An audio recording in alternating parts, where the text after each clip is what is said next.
Hey guys, I'm here to talk to you about avocados, which are one of the easier fruits to grow when you know certain things you got to do for them. First 3 years is like the hardest to get them going, but after that they're going for it, right? So one of the biggest things is when you get your avocado tree planted in the ground, all that sort of stuff. If you're on clay soil, I wouldn't even bother planting, to be honest. They do not like wet feet. If you're on sand, that's really, really good. Sandy loam, even better, keeps a bit of moisture. Because they are a tropical plant which likes a lot of water, which is kind of funny because they don't like wet feet. Figure that. The other thing they do not like is getting sunburned by the sun, which doesn't really make sense. You kind of think, oh yeah, no, tropical plant, it'll like the sun.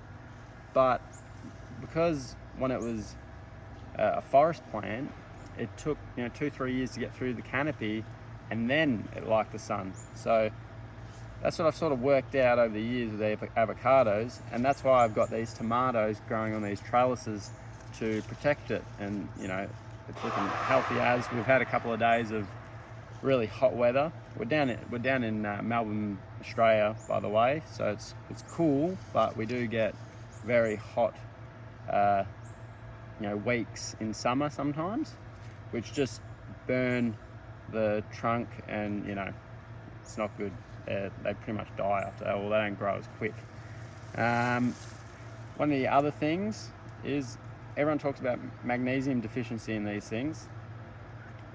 Basically, I don't need to really do any of that fertilizer stuff. You guys may in the backyard. I've got so much mulch that it doesn't matter, because mulch, you put it down, and when I say mulch I mean arborist mulch, the worms start breaking it down, and as far as plant available magnesium, the worms produce it or break it down in the soil with all other organisms, so it's 14 times more uptake than normal man-made stuff, which I found that was pretty interesting. If you want to look at that sort of those studies on magnesium in the soil and between all that sort of stuff, go to PubMed.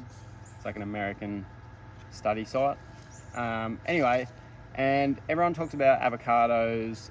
You need an A and a B type, all that sort of stuff. In warm climates, yes, you do. You need an A and a B type because of the heat. In cool climates, you can have whatever you want. You can have one plant, it'll still produce. You have 2 plants, it'll still produce. It's just to do with the heat.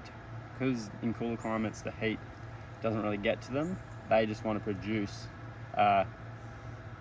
fruit to procreate and all that sort of thing. So, yeah, that's one of the biggest things with avocado that I can really think of. Heaps of water in summer, heaps of water. They will grow in shoots. The one at my home, it goes in like 3-foot shoots. It'll bud up, and then it'll do a shoot, be 3 feet of energy. So something like that is a very hungry plant if you're going to put that much effort into growing. So you got to feed them heaps. And yeah, that's all I can really think of at the moment. So yeah, go plant an avocado.